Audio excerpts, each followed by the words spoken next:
Welcome to this edition of Global Dream Circles. Today I had the pleasure of speaking with a bit of an Irish treasure himself, Manchán Magan.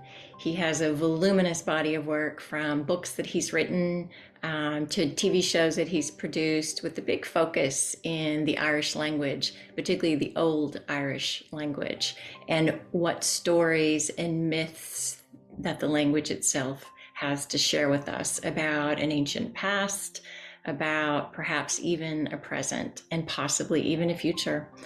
So in this episode, we sort of reach, I'd say, through the veil of time and space and speak of the dreams, the dream world, the dream time, and some Irish words that are relevant to the dream time, as well as many other meanderings in the land and the goddess lore herself. So your invitation now is to step through that veil here with us and see what's in the dream time for you. Benocte, Agus Gra, blessings and love to you all. So welcome, Monaghan. I'm really looking forward to digging into this topic of dreams and just what the old language has to say on the subject of dreams and what the ancients and our ancestors would have thought about a dream. Is it something happens when we sleep? Is it a place we go connected to the other world? Is it all the above? So welcome. Thank you. Yeah. And it's something, so I've spent, I suppose, well, really all my life, but particularly the last 10 years, looking at Irish language and lore and looking at what insights they have into so many elements, into the wisdom we had about the landscape itself, about the herbal knowledge we had, about our connection with the spirit world.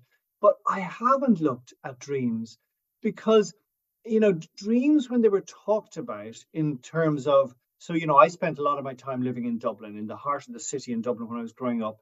And there was very little of the old culture, the mythology, the lore is still there. But I also spent a quarter of every year in West Kerry, in the southwest of Ireland, in the Gaeltacht, the Irish-speaking area. And that was a world that was still really in touch with the old dream time, the connection with this ancestors going right back.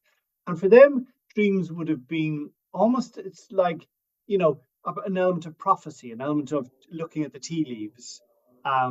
So it's there was no sense. People obviously in all cultures you talk about what you dreamt the other night of what and whether it meant something. But I don't think that. In fact, I know there's no strict learning or texts left to us about dreams. But of course, there's no strict learning and things left to us in so many topics. Like we would have had a profound knowledge of astronomy and astrology, and they're sort of almost gone. We would have had an enormous herbal knowledge, a herbal wisdom, and that too is gone. So, just the fact that we don't have the recorded knowledge just is because we were a colonized people who, for the last 1,000 years, or for the last 2,000 years, really, until the arrival of Christianity in the 5th century, cut us off from that old wisdom. And then the coming of the Vikings and the Normans and the English meant we had even less. So a lot of it is just looking at what has remained, and knowing that just because we don't have all of the knowledge there, we're actually lucky compared to a lot of well, it's wrong to use the term indigenous for Ireland, but compared just because we're now not an indigenous people, we're now a sort of modern nation and we're not respecting our land as an indigenous tribe would. But for a people who, like my genome, my DNA, my genome, I've been on the island for 4,500 years. That's almost indigenous. It's a long time. And so, we do, like we have kept an awful lot of our information compared to truly indigenous people who have had so much of their knowledge wiped out. Yeah.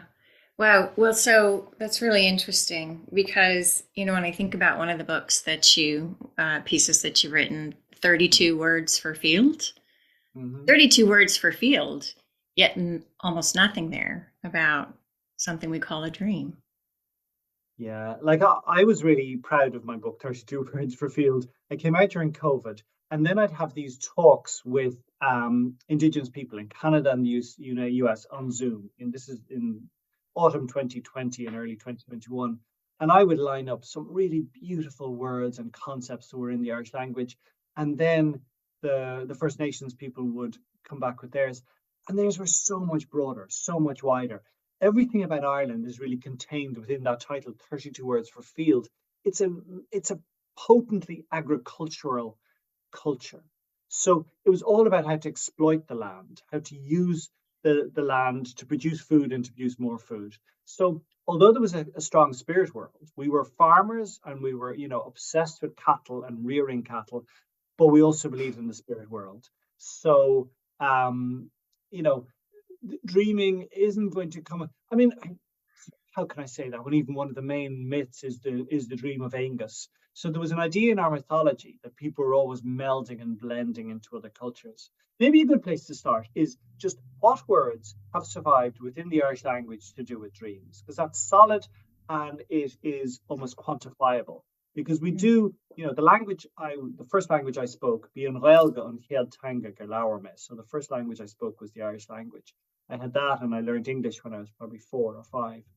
So this language gives us such a different way of looking at the world because it's, English is a modern language. It's 1,200 years old, and it's been created by a mismatch of other languages. But Irish, it's at least 2,000, it's probably 3,000 years old, and in fact may have some elements of the original Neolithic, the New Stone Age language that was spoken before the arrival of the Celts. So, Gaelic is a Celtic language that in theory came to Western Europe around 500 BC or maybe 500 years before. So like 3,000 years of span entirety, but could have roots further. But it does, even that extra time, that if English is like 1,000 years, if Irish is 3,000 years, it gives us, it's pre-modern, it's pre-industrial, it's pre-rational. So it gives us a way of looking at a world where myth still was important, where myth was in fact more important than factual history. And so because Ireland was so isolated, the Irish language that we spoke, that my ancestors would have spoken 2,000 years ago, I can understand it today. There was 3 forms of Irish: Old Irish, Middle Irish, and New Irish, and Modern Irish. But actually, they're understandable. So a key word, I suppose, for dreaming would be ashling. And ashling, it's Tá ashling yacht, I'm dreaming. No, be ashling more ago, I had a dream. But ashling also means a spirit woman. It means a goddess or a woman, an energy from the other world who comes into this world and communicates things to you. So a lot of our poems, even from the 18th to 19th century, are about ashling, the ashling agam, because ashling is also a vision, but a vision is often presented in a beautiful woman, a radiant woman from the other world will come and give information into this world. So that's one of the main words for dream. It's slightly poetic as a word. So I suppose if you looked up a school dictionary, you'd have the word tide of, and tide of again is is a dream, probably from tav, and tav means just deep slumber. So it's that sort of communication you get from deep slumber. Now it's hard to be sure that that's where it comes from. But there's a lovely phrase, tide of na súl oscailta, which is a daydream. So it's basically Tide of na súl oscailta. Súl oscailta means the open eyes. So a dream of the open eyes is a waking dream or a daydream. Yeah. What else is there? Well, I mean, ashling is used in different ways. Ashling brega is a false dream, an empty dream, or a false apparition. So something that you think has meaning and potency, but actually it's your mind playing tricks on you, or it's a dark agenda, or something that there's the whole idea one needs to be able to discern between an ashling, this beautiful light-filled goddess dream. I want to say a woman. Yes, it's a woman appearing with these visions, but it's not. It's like female energy, and female was brightness. So the main god, we are the Anya, or Anne, is the main goddess of Ireland, or at least of the south of Ireland, and that was brightness. It was illumination.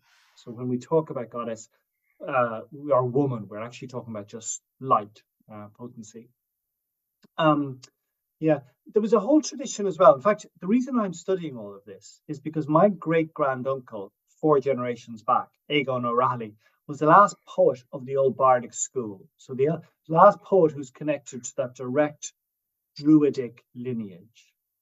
And the poems that he was most famous for creating was the Aisling and the Éiru. And the Éiru means a satire. It's a poem that when it's said, it has direct impact in the world. It manifests. It can create a welter, it can create wounding on people.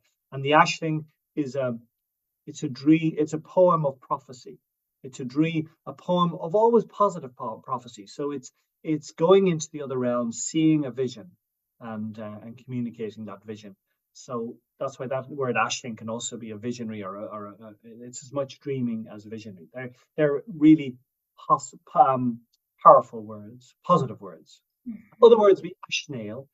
Nail is a cloud, but it's going, in other words, melting away from the physical world and going into sail the nail to the land of the clouds, or the world of beyond the physical, beyond the rational, beyond the limited. And then Ashnail is a sort of swoon. So Ash is to go backwards. So Ashnail is to go backwards into the world of clouds. It's a lovely word. Paul Solash was a word I just came across in dictionaries. I hadn't heard it before. Paul Solash, it's a dream hole. So what it actually means, I don't know, but it's a Paul means a hole, and Solas means succor or reassurance or comfort or support. So it's a hole one falls into where one finds, support and succor and reassurance. Where else will I get? I suppose they're some of the main ones. Right, that last one kind of makes me think of a well. Yeah. And wells were so important in Irish dreaming. And when I'm saying dreaming, I'm not saying what happens at night. I'm saying connecting with Unsealella, connecting with the other worlds. So, the thing we need to understand is that the rational world and the other world were always side by side in Ireland, in Irish culture. And you see that in the two words counter agus alter. And so counter means a place or a district. It's just a modern word. It's like it's an official word, a counter. So I'm living in this region, in this district. Alter is the opposite of counter. So if counter means this place, this region, alter is the other world, the nether realm, the place that's just beyond, just between, just beneath us. And there was always believed that, it was only a thin veil away, and that there were beings or entities or even humans who could pass from this counter to alter. And there was a million ways of getting there. And as I said, there was a million different names for this other world. So I suppose in terms of mythology, the best known word is Tirnanog, the land of the youth. But it's not that. It's the land of the eternal youth. It's a land beyond time. And if you don't have time, you just have continuous existence. And often, like when a child was going to sleep, you said, "Oh, imiglatka Tirnanog," off you go to the land of eternal youth, of the land where the land beyond time, the land beyond time. A Mog Mel was another word for it, or Mog Mala, so the plain of honey, or Tíre de Rachio, the land between two mists, because this other world was often thought to be beyond the mist, beyond an enchanted mist. And again, is that mist? Is it nail culata tachchias? Nail culata means the veil or the cloud of sleep coming down. That's its own enchantment. So there were different ways of getting to it. But one key way, there was even a Mog Mala. There was a plain of honey that stretched out from the coastline, the Atlantic coastline, western coastline of Ireland, that went all the way to the horizon. And in the horizon was, according to the people of the Atlantic coastline, the fishermen on the west coast, was where this other world was where the Tirnanog was. You get that same concept in other indigenous cultures. I know I was in Western Australia last year among the Noongar people of Wadandi Bujar, and they said again, out there on the horizon is Quernap, the other world where we go between lives. It's the exact same idea. That it's because that's where the setting sun is for Western Australia and for Ireland, where you reach the other world. But anyway, one key way of getting to this other world was through the wells, the well. And the most famous well, and again, this is such a multi-dimensional concept that one gets lost in its thinking. The well is called Cunla's Well. and it's out beneath the Atlantic Ocean, off the west coast of Ireland, beneath the sea, beneath off the coast of Cork and Kerry. And you go down beneath the sea, you get to the well, and the well has many different descriptions, but one is that there's 9 magical or supernatural hazel trees going around it. And these 9 hazel trees, they have in autumn they have hazelnuts, quill crimond, which is nuts of insight, or hazels of perception. Quill crimond are bulligis. Bulligis means bubbles of wisdom or of knowledge. And they drop into the well, and they imbue the well with wisdom, with otherworldly knowledge. And so then you can access this knowledge by making that journey, which is always a perilous journey to come as well, either in sleep or in daytime, going down underneath the sea, getting to come as well, and then either you drink some of the water that has been infused with this magic, or you swallow back one of these bubbles of knowledge, or quill crimond, one of these hazels of insight, and then you are infused with perception or with otherworldly wisdom. And in fact, there's another way, a more practical way of getting to connect with this dream world, this world of wisdom and prophecy and insight. And that is by going out with a fisherman off the coast of Cork and Kerry and finding a place where the bubbles from Cunla's well rise up through the underground well beneath the ocean, then rise up through the ocean and appear as bubbles on top of the water. And indeed, like there are places, and again, a geographer and a hydrologist only proved this a few years ago, there are places where these underwater springs bubble up through the sea to create fresh water on top of the ocean.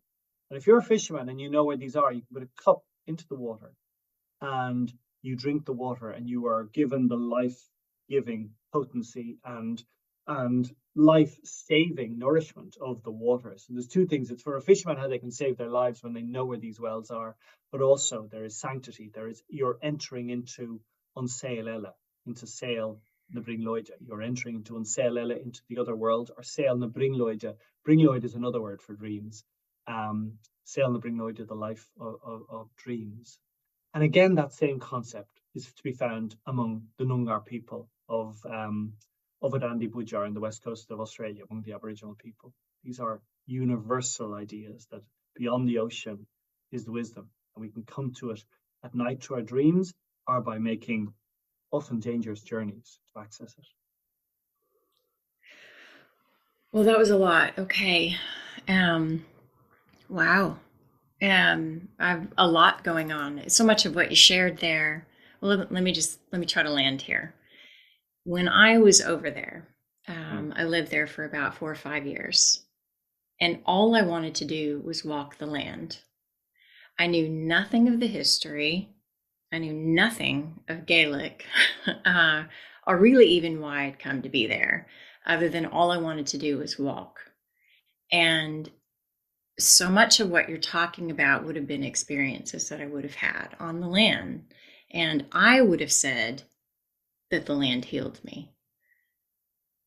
Was it speaking to me? Sure, I just didn't think of it in those terms, at that stage. But so much of what you're talking about, the specifics, the plain of honey, the idea of the sacred wells. And, I did go on search for some sacred wells there, and they're not some big, what you picture as a well. Like here I am. They're hidden.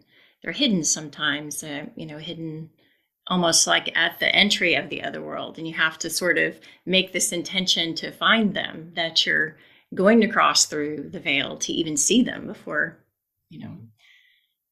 they're made available to you. So I think, you mentioned the Aboriginal cultures. I think I read that in Listen to Land Speak, that you spent some time in the Amazon. So specifically, I have a curiosity about that, because that's how I came to do this work and frame it as dreams in the first place, was an Imram where I saw some gentlemen who identified themselves as this tribe called the Achuar, of which I knew nothing at the time. And they talked about their dreams and their dream culture. So, fast forward, here we are. I've learned a lot about them and made connections with someone, a representative from the tribe. What do you know from your travels down Mm. there? Yes, this was a long time ago. This was about 1993.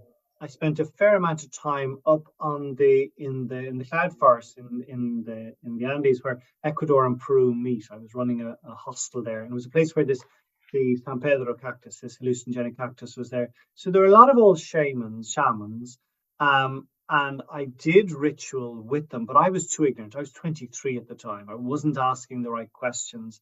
And I did at one point went up to northern Colombia, but again I did not meet the right people. And I went even onto Tayrona National Park, but at the time I didn't know that there were people there with wisdom. I mean, I met some really interesting elders in Peru who would have told me. They were the first one to say they were talking about this rainbow culture that connected Turtle Island with their world, with the land of the serpent on the south, and that there were connections with Ireland too. But it went over my head. I wasn't ready to receive it. I didn't know.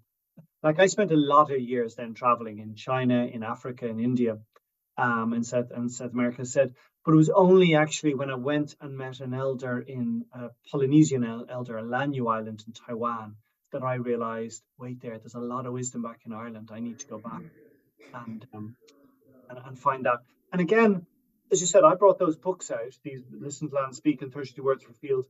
And by total accident, in 2022, I was in Edmonton in Alberta, and these Cree elders came and said, "We hear what you're doing in Ireland. We know what you're doing in your books.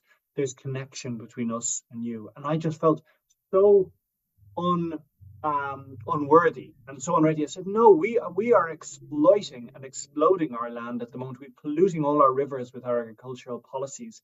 We're building massive data centers, sucking at the energy. We are not entitled to call ourselves indigenous. And they just sort of said, you need to get over yourself. Me personally, basically, they said that thing you noticed, Lisa, about the land in Ireland. It's very hard to say this rationally or to explain it, but as we know, different lands have different energy. And there's no way I can prove this. Like my books try to prove things about language and myth and culture. I can't prove this next thing I'm about to say. But you can go to an American, a Civil War site, a war site, and you will feel the legacy of that. You'll feel the wound. In Ireland, you don't feel the wounds. You might feel something from the famine, which is just yesterday. I mean, you'll meet people in Ireland. I regularly meet people who say, "Oh, my granddad remembered the cart coming along with the dead bodies outside." Like the 1840s is very recent in Ireland. So you might feel something like the famine, but nothing beyond that. All you'll feel is power and energy and healing. So it's a land that doesn't remember whatever the karmic energy of it, the energy on it. It doesn't remember trauma. It just keeps this healing energy alive, and that's why at the moment, as I said, we are still obsessed with cattle. We're the second biggest exporter of milk powder to China. We're the fifth biggest exporter of beef.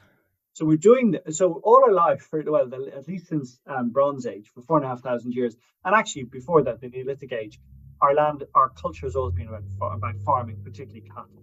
So we're coming to the very end of that era. Actually, the EU is saying, we can't. The nitrates that what we've done to the land and done to the water, we have to stop. But if we stop, if we take those animals, at least don't have intensive, modern animals, a vegetable grown in Ireland will have incredible potency. And again, it's impossible to prove this, but there's something about the land in Ireland that keeps that energy.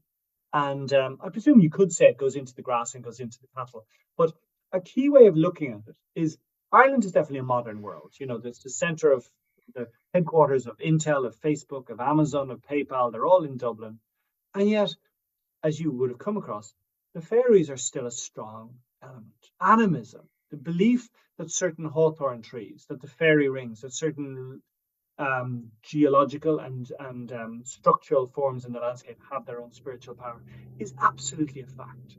So in the 21st century, a country that's in the EU, that's absolutely modern, also manages to keep the magical alive. And that can only in the land, and that can only happen when the energy of the land is still suitable for, and the fairies is a word that Irish people sort of balk at because it's laughed at, but it's the best word. It's what we use, the she yoga. um, which she is a word that means peace, and it's also connected to siddha, the Indian word for a wise yoga. Because a yogi, because we would have spelled the sense, we would have used the same language.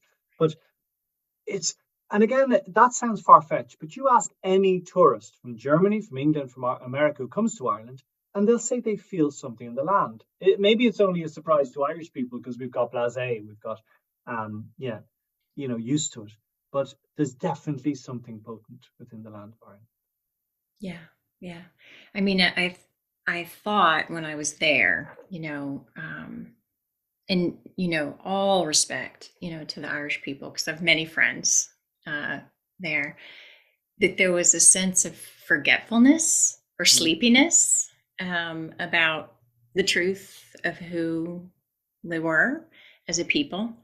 But yet you could sort of go like this, just take your finger, scratch at the surface, and there it was. Yeah, exactly. And we need to be forgiven. Like we were, we've got over this whole English-Irish thing, but as we know, the English did try to wipe us out. It was a genocide in the 1840s.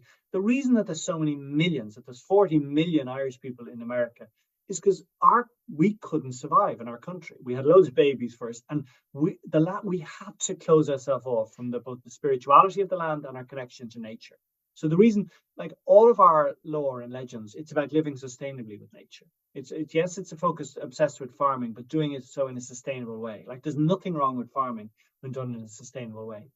But in the last 100 years, 150 years, when we've slowly taken some power back from the British, it was just about survival. Like during the famine years, there was masses of food being exported from Ireland. But with the Irish, we're only allowed to eat the potato, and so we died. So it's no wonder that we've closed ourselves off from the spirit. But isn't it amazing that despite the fact that we allowed the Catholic Church to close our mind from that, we've kept all the holy wells. Ireland has more sacred wells than any other country in the world, and not pro capita or pro kilometer, just more. We have like thousands of holy wells. They have been kept alive not by the church, not by druids, not by my distinguished poet Aegon O'Rahilly, ancestor from the 1670 and 70, the late 17th century and early 18th, but by women who understood that there was a goddess energy in Ireland and that they needed to keep those communication links open. And they're still there. They're marginal. They're not obvious to see. They couldn't be. They had to keep quiet. But with every year over the last 10, 15, 20 years, they're coming more to the fore. And yes, they're not yet mainstream culture. But as you say, once you scratch the surface of even Irish Christianity, Irish Catholicism, the spirit of animism, of the God being in every rainbow, of every leaf, of every sort of bog hole, is still there. So to try, and that's why I think these Aboriginal elders are spending so much time with me, and the Cree elders and other Squamish and Duamish people. They realize there's something in Ireland that we need to wake the hell up to. The likes of me need to get off our asses and realize there is wisdom. There's wisdom there. Yeah. Well, after coming back here, now I've been back for maybe 15 years at this stage, at any rate, doing more research and looking at the archaeology, reading a lot of the work from Maria Gambutas, who's a Lithuanian woman. You're nodding your head, maybe you know her, but just sort No, of I don't actually know. I'm just fascinated. I'll have to get my absolutely fascinating person to read, and I can send you some things on her work. But a huge piece of archaeological studies that she's done, just sort of tracking the migrations of people across the land there. I've wondered myself too, I just sort of have this suspicion that maybe it's because Ireland was this, not so attractive place to the Roman Empire, at least initially, that sort of all of the wise people, those people remained untouched. Perhaps, I don't know, somehow perhaps the story still lives in the bones, in the blood, in the, as you said, in the DNA, and the land just didn't become so defiled, perhaps.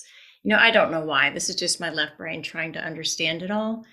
But like to really get into it, the dreaming, the land itself, so interwoven with what we call spirituality, what we call the other world. Um, you're fairly connected to the land. I know I watch your Instagram and follow it, and I see you're gardening. You've got your hands in the earth there. I mean, what is your sense of, what is the dream rising through the land into you, this land being, this land Yeah. form? I mean, there's something incredible has happened in Ireland over the last 5, 6 years. We now have the government caved into pressure and gave us a Bridget Day, as a day for the goddess and the saint. And the government call it that. It's a day for both Saint Bridget, who is both goddess and saint. They don't just try and say it's a saint. And the Catholic Church and the bishops are furious. Like they try and gatecrash some of the events, saying she's not a goddess, she's a saint. The archaeologists and the anthropologists and historians say clearly she was a goddess, and who then, took on and was then became then there was a saint created by her. But it's incredibly potent how big that celebration. So St. Patrick's Day is all about just turning things green and alcohol. It's completely lost to Mammon. But this Bridget Festival is powerful. And so my books, as I said, they're books about the Gaelic language, the Irish language, and lore and legend. Now, 10 years ago, they would never have been published, not by a mainstream publisher as they are. And had they been published by a tiny publishing press, they would have sold a few hundred, maybe 1,000 or two copies. These books have been the bestseller in Ireland, for the 3 or 4 years. They've sold 90,000 copies just in Ireland. The first book, second, the same again. Something is happening, and again, it's not by old crusty Celtic scholars or Gaelic people. It's young people, particularly women in their 20s and 30s, that they are feeling this call to the land. And again, you'd like to think it's something to do with rational them, that they're, rational thought that's coming down. It's beyond them. I feel so strongly. The only rational way of seeing this, it's arising through the land, coming into the minds of young people, 20s and 30s, particularly women, but men too. And it's having an effect on, on older people too. But I'm so aware that I'm 40, 50, 53 now. I was born in the 70s. And I am compromised. I am not able to see the full extent of thinking. I'm limited in my thinking in a way that they're not.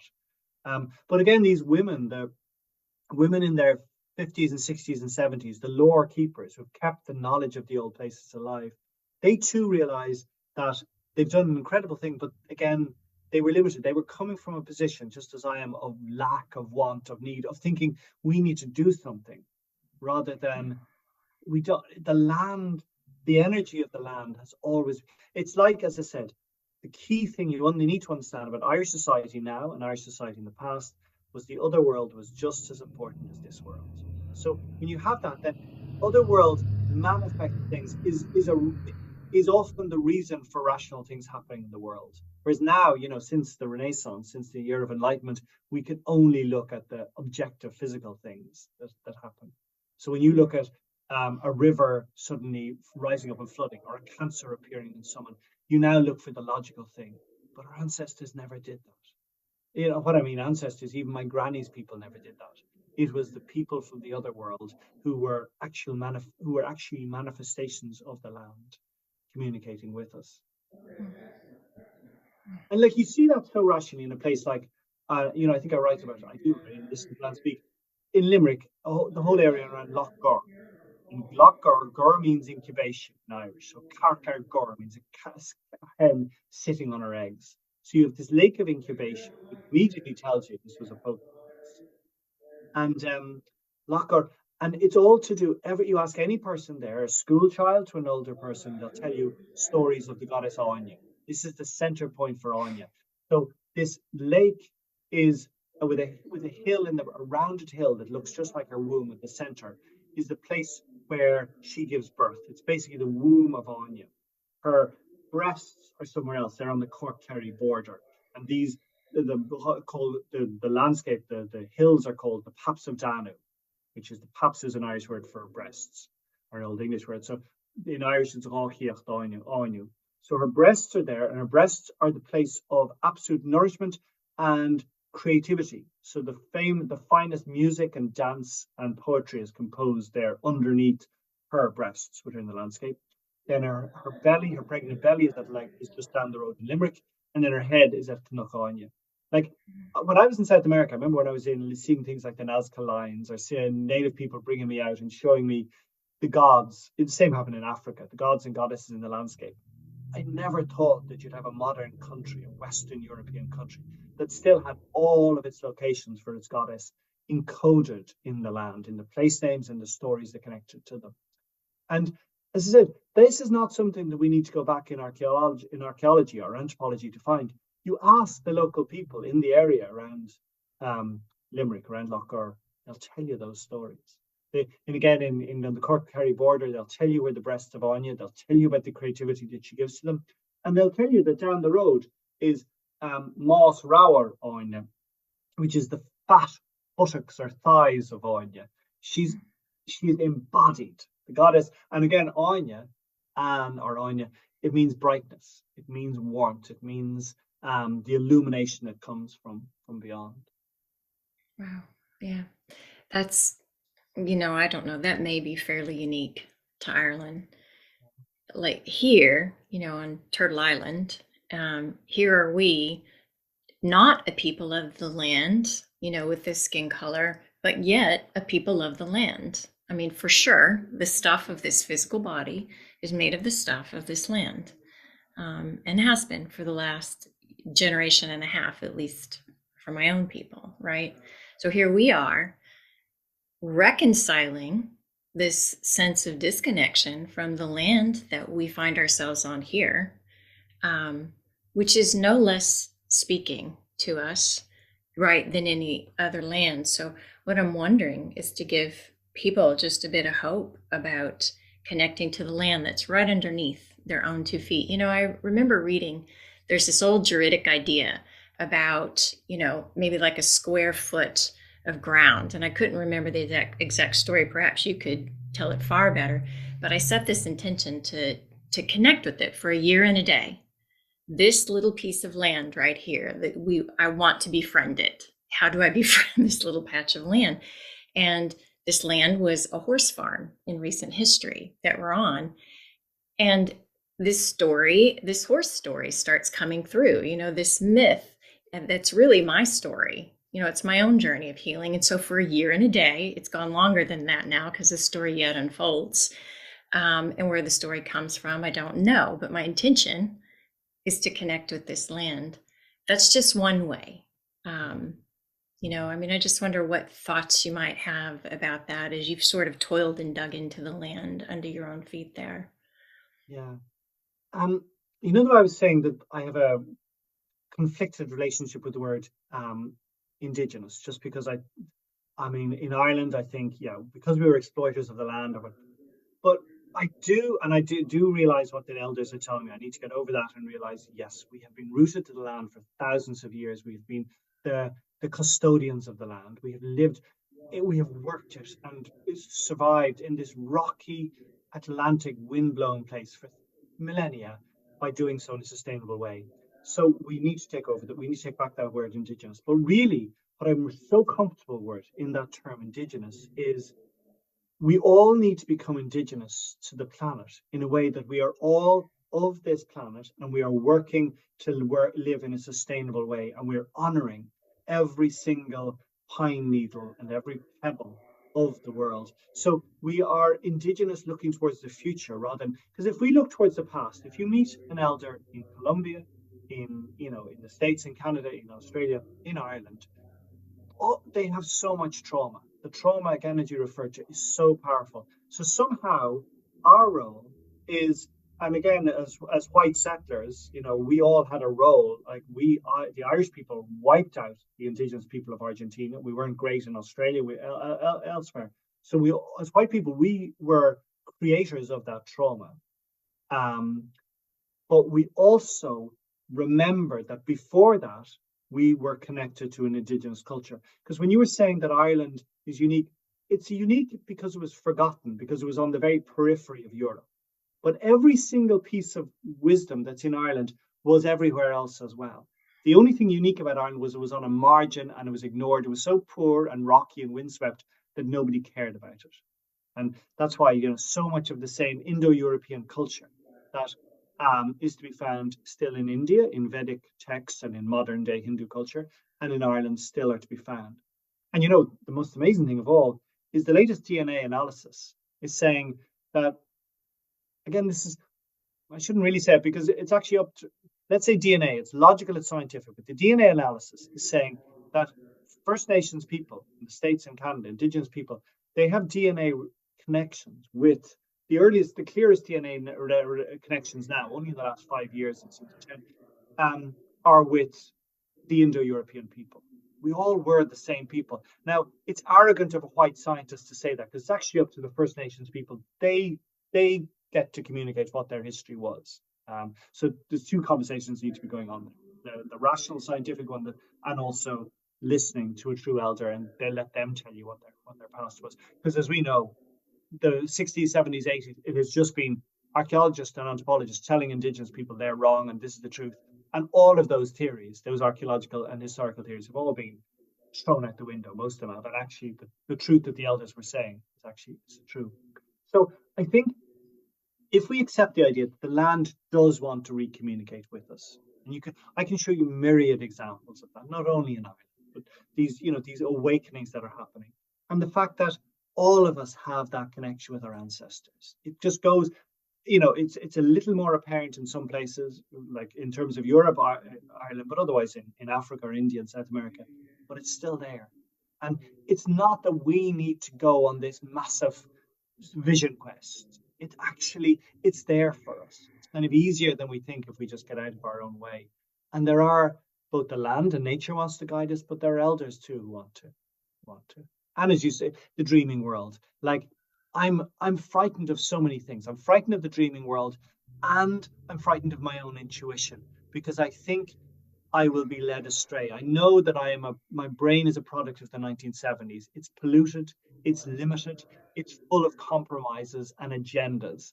And it's really hard to try and find the pure message of the goddess or of the land to filter through my own ego and my narcissism and my own ridiculous theories and theorems to come across what's true. That's what I find challenging. But I think the more we go and connect with the land and connect with our intuition, we learn. Also, the beauty is if we can do it in public together so that people say, no, you're up your own hole at the moment. You just got up your own ass, because we're all liable to do that, to go on a big journey and to think we have the answers. And it's just ego thought.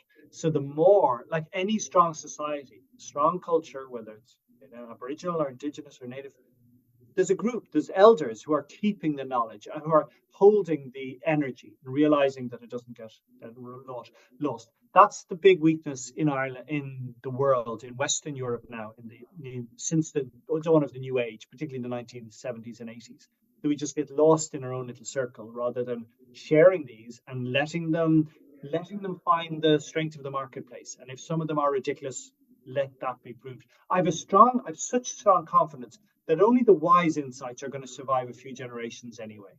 So, but let's bring out the insights we have and open them to public scrutiny and see, do other people resonate with them? Or are they just slight, confusions because we're a lost, wounded people?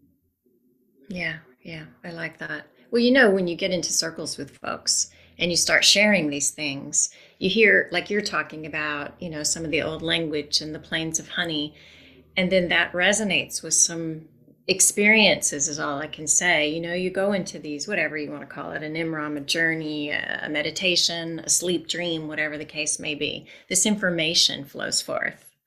And oftentimes it makes no sense. It comes in a story form, it comes in pictures or in an image, that will, I don't know, in essence, that will just come together in words in your head because that's the way that we learn to communicate as English speaking, whatever, humans. But then when you hear others share similar stories, my gosh, it almost sort of like brings to life that experience away from or through the veil into this 3D, whatever, 4D reality that we're living.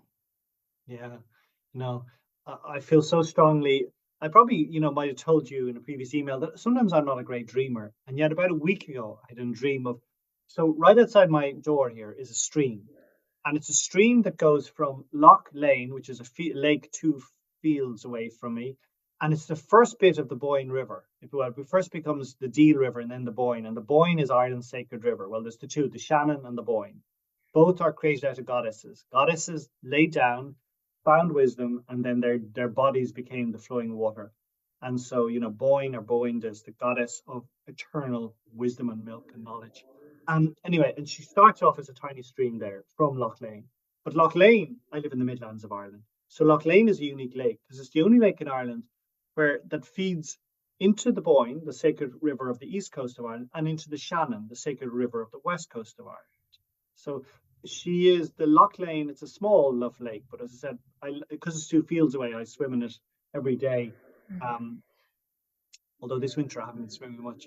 But so I had this dream, listen, that in this little stream outside my door that's connected to the Boyne and the Shannon rivers were these salmon, big fat salmon coming out of the gravel, the sand gravel where they would spawn normally. I mean, there hasn't been salmon in that river for probably 60, 70 years. There were trout there up until about 25 years ago and eels. But they were coming out of the gravel and fishing, swimming beautifully through the sea, through the river. And I know it was potent for me. And I know it was healing. And I know it had a message. I don't know what the message is, except that when I was talking about Kunda's well, that supernatural well, remember I was telling you the hazelnuts fall into the well gets infused. And of course, in Irish mythology, one of the key ways of that wisdom from the hazel tree went into the world was through the salmon of knowledge. Bradán Fassa was the Irish.